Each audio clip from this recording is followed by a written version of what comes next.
Hello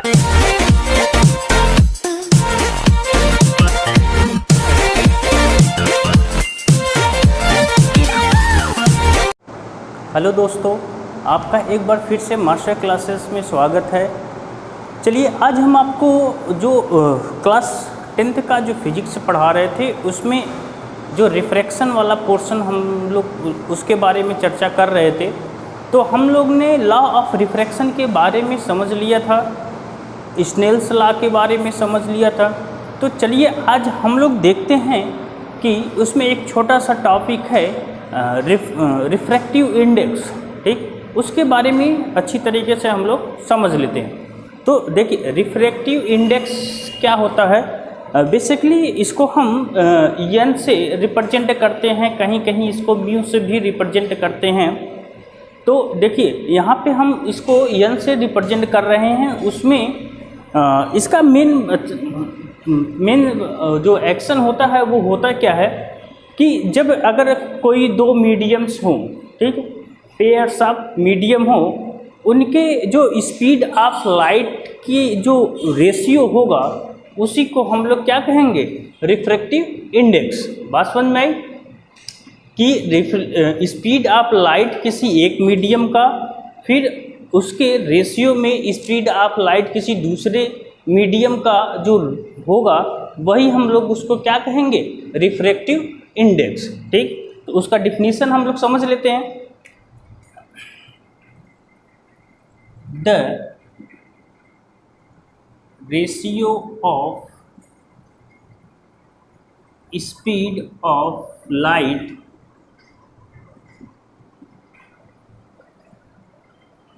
the ratio of speed of light in a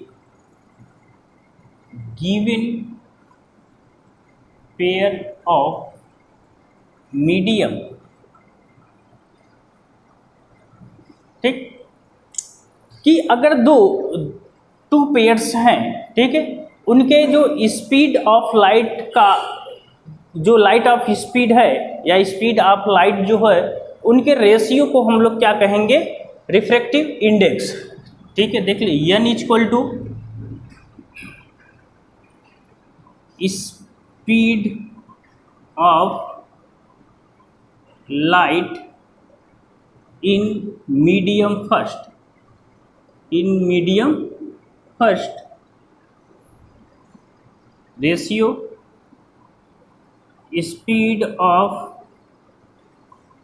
light in medium second. इसको हम ऐसे भी लिख सकते हैं V1 अपान में V2। तो जो V1 हमारा है वो speed of light in medium first में है, जो V2 है वो speed of light in medium second में है। यहाँ तक बात समझ में आ गई। तो देखिए कि इसमें होता क्या है कि जो मीडियम्स होते हैं तो वो दो प्रकार के होते हैं, आगे बताएंगे भी, डेंसर और रेयर मीडियम। बात समझ में, मीडियम कितने प्रकार के होते हैं, दो प्रकार के होते हैं, डेंसर और रेयर मीडियम। चूँकि देखो इसमें होता क्या है कि जो रिफ्रैक्टिव इंडेक्स होता है हर मटेरियल के उसके अलग अलग रिफ्रैक्टिव इंडेक्स होते हैं। तो जैसे आपका एयर का जो हो जाएगा वो हो जाएगा 1.003, वाटर का 1.33, ठीक, फिर डायमंड का 2.41। सबसे ज़्यादा रिफ्रैक्टिव इंडेक्स आपका इसी का होता है, डायमंड का। ठीक, डायमंड का सबसे ज़्यादा रिफ्रैक्टिव इंडेक्स होता है। तो बेसिकली ज़्यादातर हम लोग को एयर, वाटर और डायमंड और ये आपका ग्लास भी, ठीक, ग्लास को लेके करते हैं तो उसका 1.151 होता है। ठीक, जो ग्लास होता है उसका 1.151 होता है। ठीक, तो इसके बारे में समझ लिए। तो देखिए, refractive index relative refractive index होता है, एक एब्सोल्यूट रिफ्रैक्टिव इंडेक्स होता है। तो इसी को, ये जो रिफ्रैक्टिव इंडेक्स है इसी को हम रिलेटिव रिफ्रैक्टिव इंडेक्स भी कह सकते हैं। ठीक, तो इसमें देखिए दो टर्म आता है, एक होता है N12, इसका मतलब ये हो गया कि जो हमारा रिफ्रैक्टिव इंडेक्स है, refractive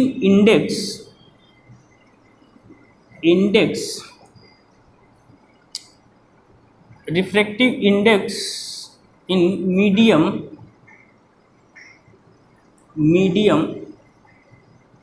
of medium second with respect to medium 1। ठीक, और इसको कहेंगे refractive index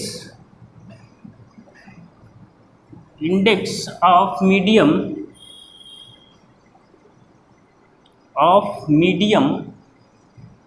1 with respect to medium second. ठीक, ये रिफ्रैक्टिव इंडेक्स रिप्रेजेंट करता है कि जैसे आपको दे दिया जाए कि NaG, ठीक, A मतलब एयर, G मतलब ग्लास, तो यहाँ पे ये हो जाएगा, A पहले है तो refractive index of glass with respect to air. बात समझ में आई? अगर ये NGA हो जाता तो ये वाला हो जाता refractive index of air with respect to glass. बात समझ में आई यहाँ तक? तो ये बातें समझ में आ गए होगा कि जैसे N12 होगा तो वो refractive index of medium second with respect to 1, इसका जो फार्मूला होगा तो वो हो जाएगा V1/V2। ठीक, और इसका जो होगा वो हो जाएगा V2/V1। ठीक, बात समझ में आई? तो ये हो जाएगा N12 = V1/V2। इसका जो मीनिंग होगा वो ये होगा कि refractive index of medium second with respect to medium first. ठीक, दूसरे वाले का हो जाएगा N21 = क्या होगा V2/V1। तो इसका हो जाएगा refractive index of medium first with respect to medium second. बात समझ में आई? तो ये बात समझ में आ गया होगा।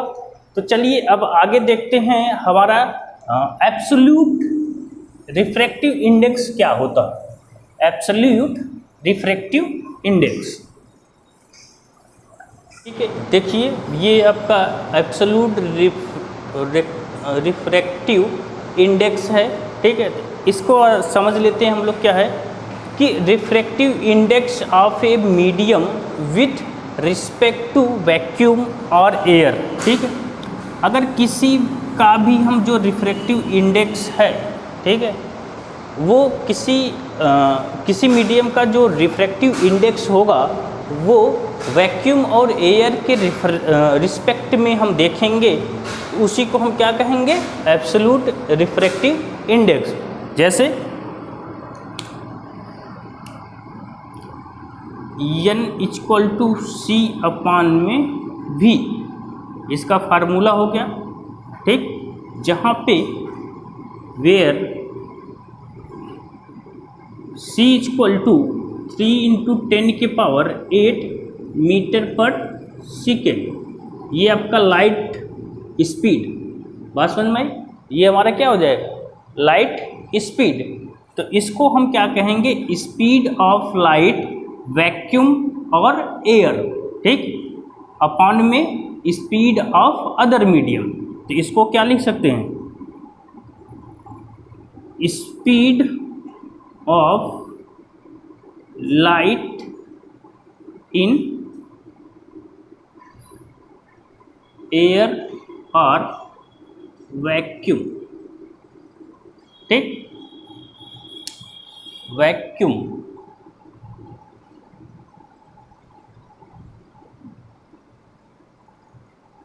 अपॉन में speed of the other medium. ये बात समझ में आई।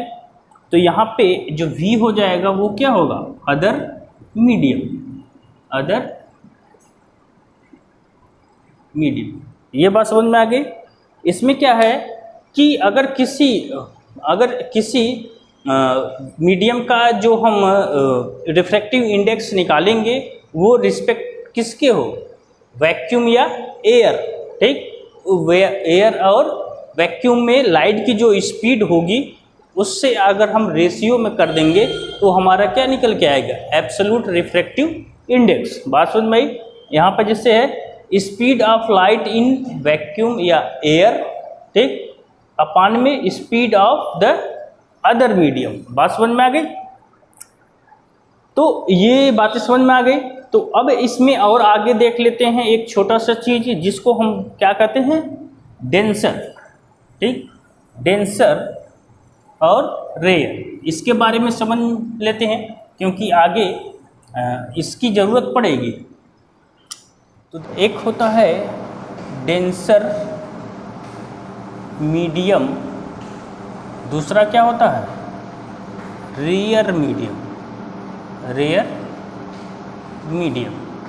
तो डेंसर मीडियम में क्या होता है और रेयर मीडियम में क्या होता है, इस बातों को समझ लेते हैं।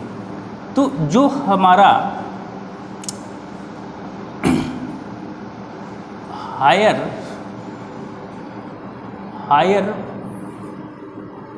वैल्यू ऑफ रिफ्रैक्टिव इंडेक्स, ठीक, इसका मतलब है जिसका रिफ्रैक्टिव इंडेक्स हायर वैल्यू होगा, ठीक, उसको हम क्या बोलेंगे, डेंसर। इसका जस्ट अपोजिट, जिसका रिफ्रैक्टिव वैल्यू जो होगा वो क्या हो जाएगा, कम होगा, लोअर होगा, उसको हम क्या बोलेंगे, रेयर मीडियम। ठीक, बात समझ में आई कि जिसका रिफ्रैक्टिव इंडेक्स लोअर होगा, ठीक, लोअर वैल्यू होगा, उसको हम क्या बोलेंगे, रेयर मीडियम। और जिसका रिफ्रैक्टिव इंडेक्स हायर होगा, जिसकी वैल्यू हायर होगी, उसको हम लोग बोलेंगे डेंसर मीडियम। तो देख लेते हैं कि ये डेंसर मीडियम और हायर मीडियम से क्या होता है। तो यहाँ पे फिगर के द्वारा समझ लेते हैं। ये हमारा क्या हो गया, नॉर्मल। मान लेते हैं कि ये कोई मीडियम है आपका, मीडियम 1, और ये आपका है मीडियम 2। अगर कोई लाइट रे ऐसे इंसिडेंस होगी इस पर, ठीक, वो सीधे न जाके वो थोड़ा सा नॉर्मल की तरफ बेंड हो जा रही है, तो इसका मतलब ये है कि ये जो हमारा क्या था, रेयर मीडियम था, रेयर मीडियम, और ये हमारा क्या हो जाएगा, डेंसर मीडियम। बात समझ में आई कि जो लाइट रे है वो किधर से, रेयर मीडियम से डेंसर मीडियम में इंटर कर रही है। बात समझ में आई, रेयर मीडियम से डेंसर मीडियम में इंटर कर रहे हैं। दूसरी बात ये है कि ये हमारा क्या हो जाएगा, नॉर्मल, और ये मीडियम फर्स्ट और ये मीडियम सेकेंड। अगर कोई लाइट रे इस पे इंसिडेंस हो रही है, ठीक, उसके बाद वो सीधे न जाके वो नॉर्मल से दूर हट रही है, तो इसका मतलब ये होगा कि ये जो मीडियम हमारा था फर्स्ट, ये हमारा कैसा मीडियम होगा, डेंसर, और जो मीडियम सेकेंड होगा वो हमारा क्या होगा, रेयर मीडियम। ठीक, बात समझ में आएगी कि अगर कोई लाइट रे है वो मीडियम फर्स्ट से मीडियम सेकेंड में जा रही है और वो दूर हट जा रही है, किससे, नॉर्मल से, इसका मतलब क्या था कि जो पहला मीडियम हमारा है वो डेंसर होगा, जो सेकेंड मीडियम होगा वो हमारा क्या होगा, रेयर मीडियम होगा। तो ये बातें आपको अच्छी तरीके से समझ में आ गई होंगी, दो टॉपिक, ठीक है। रिफ्रैक्टिव इंडेक्स होते क्या है, एब्सोल्यूट रिफ्रैक्टिव इंडेक्स क्या होते हैं, रिलेटिव रिफ्रैक्टिव इंडेक्स क्या होते हैं, और डेंसर मीडियम और रेयर मीडियम। ठीक, तो आज के लिए बस इतना ही, मिलते हैं अगले नेक्स्ट वीडियो में।